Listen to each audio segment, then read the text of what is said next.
Hi అండి, అందరికీ నమస్తే. The millionaire wife part 3 వినమ్మాయి. ఈరోజు అతిథులు వస్తున్నారు. నువ్వు వంటగదిలోనే ఉండు, బయటికి రావద్దు. నీ హద్దుల్లో ఉంటే మంచిది. మీనాక్షి తల వంచి సరే అంది. కానీ ఆమె కళ్ళల్లో ఒక కొత్త ధైర్యం కనిపిస్తుంది. కొద్దిసేపటికి హాల్ అతిథులతో నిండిపోయింది. అనన్య తల్లి తండ్రులు ఇక ఆచారం కోసం హవేలీకి వచ్చారు. వసుంధర, రఘువీర్ వారిని ఘనంగా ఆహ్వానించారు. అనన్య గర్వంగా, అమ్మా నాన్న, ఇది నా కొత్త ఇల్లు అని అంది. ఇక్కడ అన్ని కూడా తన ఇష్టానుసారమే జరుగుతాయని కూడా చెప్పింది.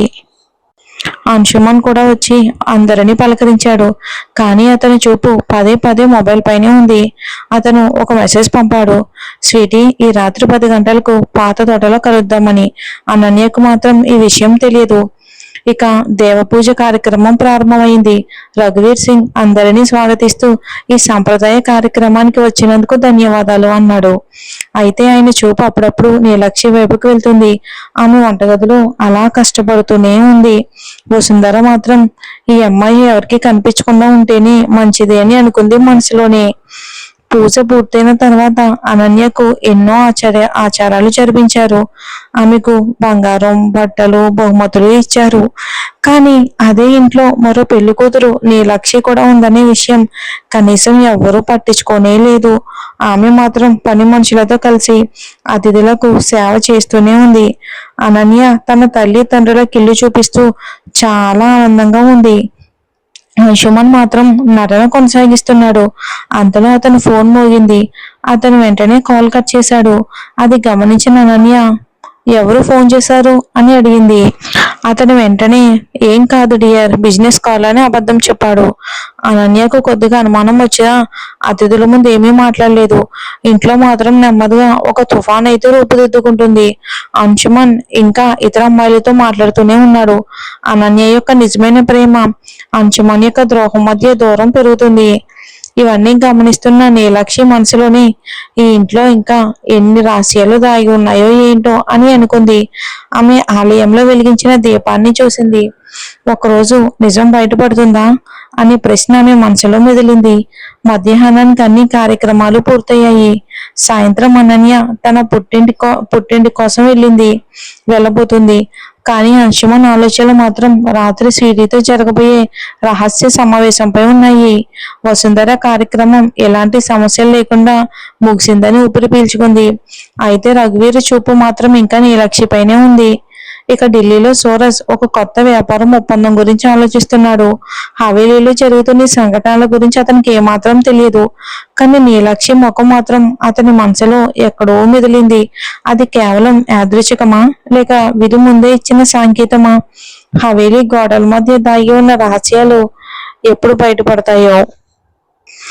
జైపూర్లోని రాథోడ్ హవేలీలో అన్ని పెళ్లి కార్యక్రమాలు పూర్తయ్యాక రెండు కుటుంబాలు కలిసి పెద్ద డైనింగ్ టేబుల్ దగ్గర సాంప్రదాయ భోజనానికి కూర్చున్నారు. బంగారు పల్లాలు, అందమైన అలంకరణలో హాల్ చాలా ఘనంగా కనిపించింది. నెయ్యి, మసాలాల వాసనతో అందరికీ మరింత ఆకలి వేసింది. టేబుల్ మీద పప్పు, ఇక ఆలు కర్రీ, అన్నీ కూడా మిఠాయిలు, చట్నీలు, బొబ్బట్లు, ఇలా ఎన్నో రాజస్థానీ వంటకాలు పెట్టారు. ఈ రోజు ప్రత్యేకత ఏంటంటే ఆ భోజనం మొత్తం మొదటిసారి నీలక్షి వండింది. ఉదయాన్నే లేచి వంటగదికి వెళ్ళిన నీలక్షి తన చేతి కాలిన గాయాల నొప్పిని పట్టించుకోకుండా కష్టపడి వంట చేసింది. చెంపపై ఇంకా కొట్టిన గుర్తు ఉంది. అయినా ఆమె దాల్ బాటీ, చుర్మా, గట్టికూర అన్ని ఎంతో ప్రేమగా తయారు చేసింది. ఈ వంటతో అయినా నన్ను గౌరవిస్తారా, లేక మళ్ళీ అవమానిస్తారా అని ఆమె మనసులోనే ఆలోచించింది.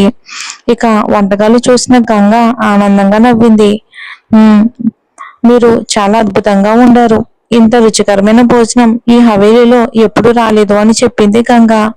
మా ఊరిలో నేర్చుకున్న వంటలే అని నీలక్షి వినయంగా చెప్పింది. గంగని మౌసి అని పిలుస్తుందండి. ఎవరు మన నీలక్షి, మనం కూడా అలానే పిలుద్దాం. అప్పుడే ఆమెకు సూరజ్ గుర్తొచ్చాడు. అయ్యో, ఆయన కూడా ఇక్కడ ఉండి ఈ భోజనం తినుంటే ఎంత బాగుండేది అని మెల్లగా అంది. అది విన్న గంగ నవ్వింది. ఎందుకు బాధపడుతున్నారు? సూరజ్ సార్ ఇప్పటికే మీ చేతి వంట రుచి చూశారు కదా, నిన్న ఎంత ఇష్టంగా తిన్నారో మర్చిపోయారా? అది విన్న నీలక్షి సిగ్గుతో చిరునవ్వు నవ్వింది. అక్కడ భోజనం చేస్తున్న ఠాకూర్ రణవీర్ సింగ్ మొదటి ముద్ద తిన్న వెంటనే ఆశ్చర్యపోయాడు. అరే, ఈ రుచి మా అమ్మగారి వంటలాగే ఉంది అని ఆనందంగా అన్నాడు. ఆయన నీలక్షిని చూసి, "ఉమ్, బిడ్డ, ఇవన్నీ నువ్వే చేసావా?" అని అడిగాడు. నీలాక్షి తల ఊపింది.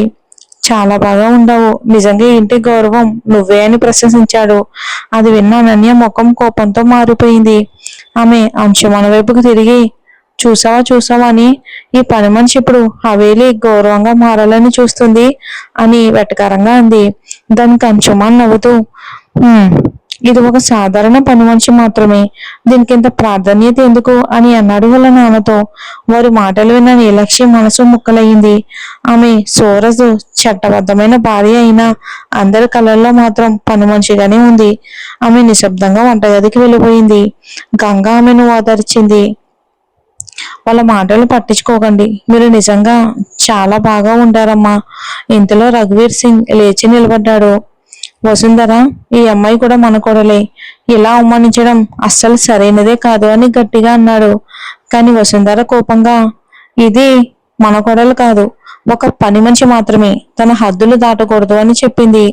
రఘువీర్ అభ్యంతరం చెప్పినా ఆమె ఏ మాత్రం పట్టించుకోలేదు. భోజనం తర్వాత అనన్య తల్లి తండ్రులు ఇక పెళ్లి తర్వాత అమ్మాయిని పుట్టింటికి వెళ్లి సంప్రదాయం గురించి మాట్లాడుకుంటున్నారు. అనన్య తల్లి, ఇప్పుడు మా ఇంట్లో కొన్ని సంప్రదాయ కార్యక్రమాలు చేయాలి అంది. అప్పుడు అనన్య నీలక్షిని చూసి, ఏయ్, నువ్వు కూడా మాతో రా అని ఆజ్ఞాపించింది. నీలక్షి అక్కడికి వెళ్ళాక ఆమెను పూర్తిగా పని మనిషిలా పనుల్లో పెట్టేశారు. ఇంటి శుభ్రత, వంట, అతిథులకు సేవ అన్నీ ఆమె ఒకతే చేసింది. అనన్య తల్లి, ఈ అమ్మాయి చాలా కష్టపడుతుంది, బాగా చూసుకో అని చెప్పింది. అనన్య నవ్వుతూ, అవునమ్మా, ఇది మా నెంబర్ 1 పని మనిషి అని వెటకారంగా అంది. అన్ని పనులు పూర్తయ్యాక నీలక్షి ధైర్యం చేసి అనన్య దగ్గరికి వెళ్ళింది. చెల్లి, మీకు ఏదైనా అవసరం ఉంటే చెప్పండి అని ప్రేమగా అంది. కానీ చెల్లి అన్న మాట విన్న వెంటనే అనన్య కోపంతో ఊగిపోయింది. ఒక్కసారిగా నీలక్షి చెంపపై గట్టిగా చెయ్యి వేసి కొట్టింది. నేను నేను నీ చెల్లినా? నువ్వు ఒక పని మనిషివి, నన్ను చెల్లి అని పిలిచే హక్కు నీకెవరిచ్చారు అని కోపంతో అరిచింది నీలక్షి మీద. ఆ దెబ్బతో నీలక్షి చెంప ఎర్రబడిపోయింది. కళ్ళల్లో నీళ్లు నిండాయి. కానీ అనన్యకి ఇంకా కోపం తగ్గలేదు తన మీద. మళ్ళీ కొట్టడానికని ఆమె చెయ్యెత్తింది. అప్పుడే అనన్య అని ఒక గంభీరమైన గొంతు వినిపించింది. ఆ శబ్దం విన్న వెంటనే అనన్య చేతులు వణికిపోయాయి.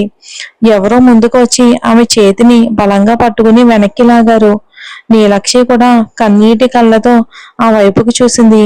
నా పరిస్థితి చూసి నన్ను కాపాడింది ఎవరు? సూరజ్ సారా? అనన్యకు ఈ షాక్ అస్సలు ఊహించలేదు. కోపంతో వెనక్కి తిరిగి చూసింది. అక్కడ నిలబడి ఉన్నవారు మరెవరో కాదు, అంశుమన్. అనన్య నీలాక్షిని చెంపదెబ్బ కొట్టినప్పటి నుంచి అంశుమన్ అక్కడికి వచ్చి అన్ని గమనిస్తున్నాడు. మొదట నీలాక్షిని తక్కువగా చూసినా అతని మనసులో ఇప్పుడు ఒక విచిత్రమైన బాధ కలిగింది. బహుశా ఈ నీలాక్షి అంత చెడ్డమ్మాయి కాదు అని అతను అనుకున్నాడు. ఎప్పుడూ స్వార్థం, అహంకారంతో నిండిపోయిన అంశుమన్ హృదయం మొదటిసారి ఒకరి బాధను అర్థం చేసుకుంది. అది చిన్న మార్పు అయినా అతని జీవితాన్ని మార్చే ప్రారంభం కావచ్చు. అనన్య తల్లి అరుణ కూడా ఈ దృశ్యం చూసి కోపంగా, అనన్య, ఏంటిది అని అడిగింది. అనన్య మాత్రం కోపంగా, అమ్మా, ఇది నన్ను చెల్లి అని పిలుస్తుంది, నా గౌరవానికి ఇది అవమానం కదా, అందుకే దాని స్థానం చూపించాను అంది. కానీ బంగారు, అది తప్పు అని అరుణ చెప్పిన అనన్య వినలేదు. అరుణకు తన కూతురు ఎంత గర్విష్టిగా మారిందో బాగా తెలుసు. అక్కడి నుంచి నీలాక్షి నిశ్శబ్దంగా వంటగదికి వెళ్ళిపోయింది. చెంపపై ఉన్న దెబ్బ ముద్రను తడుముకుంటూ కళ్ళను మూసుకుంది. దేవుడా, నేను జీవితం అంతా ఈ హవేలీలో ఒక మూలన బాధలు భరిస్తూ గడిపినా పర్వాలేదు, కానీ ఒక్కసారి నా భర్తకు నేను అతని భార్యని అని తెలిసేలా చెయ్యి అని ప్రార్థించింది. మనస్ఫూర్తిగా చేసిన ప్రార్థన ఎప్పుడో ఒకప్పుడు ఫలిస్తుంది అంటారు. అదే సమయంలో జైపూర్లోని రాథోడ్ హవేలీలో ఉదయం వెలుగులు విరచిమ్ముతూ ఉండగా ఢిల్లీలోని ఒక ఎత్తైన భవనంలోని సూరజ్ సింగ్ రాఠోడ్ మనసు అశాంతిగా ఉంది. అతను తన ఆఫీస్లో కూర్చున్నాడు. ఎప్పుడూ కఠినంగా ఉండే అతని ముఖంలో ఈ రోజు ఏదో ఆలోచన కనిపించింది. అతని సహాయకుడు కార్తిక్ ఆ మార్పును గమనించాడు. అకస్మాత్తుగా సూరజ్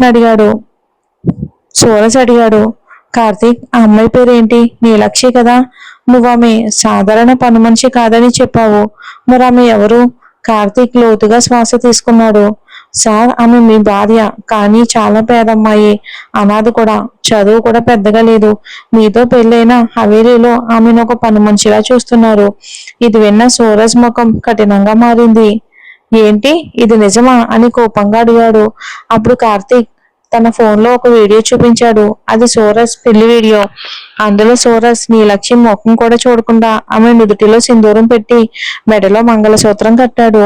వీడియోలో నీలక్షి అమాయకత్వం స్పష్టంగా కనిపించింది. అలాగే సూరజ్ నిర్లక్ష్య ధోరణి కూడా కనిపించింది. అతను కేవలం ఒక ఆచారం పూర్తి చేస్తున్నట్టు కనిపించాడు. వీడియో చూసిన సూరజ్ ఆశ్చర్యపోయాడు. ఒక మనిషి ఇంతగా బలహీన పరిస్థితిలో ఎలా అని నెమ్మదిగా అన్నాడు. కార్తీక్ కూడా వివరించాడు. సార్, నేను నీలక్షి గురించి తెలుసుకున్నాను. ఆమె కుటుంబం పేదరికంలో నశించింది. ఆమెకు తల్లి తండ్రులు లేరు. కావాలని ఆమెను పని మనిషిగా హవేలీకి తీసుకొచ్చారు. మీ అమ్మ వసుంధరాదేవి ఆమెను మీకు పెళ్లి చేశారు. ఎందుకంటే నీలక్షి బలహీనమైన అమ్మాయి, సులభంగా నియంత్రించవచ్చని అనుకున్నారు. ఇప్పుడు వాళ్ళు అనుకున్నట్టు అదే జరుగుతుంది.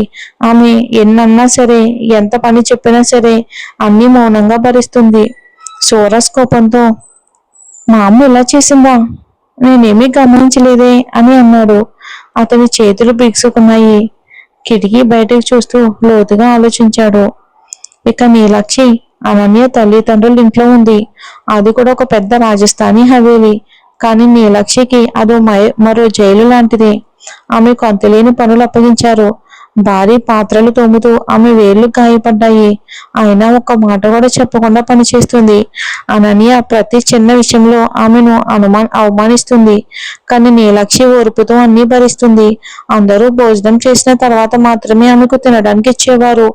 అది పాత రోటి, కొద్దిగా కూర. ఆమె బాగా అలసిపోయింది. ఆకలితో కడుపు నొప్పిగా ఉంది. అయినా ఎవరిని ఏమీ అడగలేదు. నేలపై కూర్చొని నిశ్శబ్దంగా తింది. ఆ కష్టాలలో కూడా ఆమె ముఖం దేవతలా పవిత్రంగా అందంగా కనిపించింది. అది చూసిన అనన్య అసూయతో అక్కడి నుంచి వెళ్ళిపోయింది. మధ్యాహ్నం ఒక కార్యక్రమం కోసం నీలక్షిని పిలిచారు అక్కడ ఉన్నవాళ్ళు. అనన్య తల్లి ఆమెకు టీ ట్రే ఇచ్చి అతిథులకు టీ ఇవ్వని అంది. ఇక నీలక్షి ట్రే తీసుకుని నడుస్తుంది. అప్పుడు అనన్య వెటకారంగా, ఏంటి మహారాణిలో నడుస్తున్నావు? ఆ రోజులాగా ఇక్కడ కూడా పాత్రలు పగలగొట్టకు.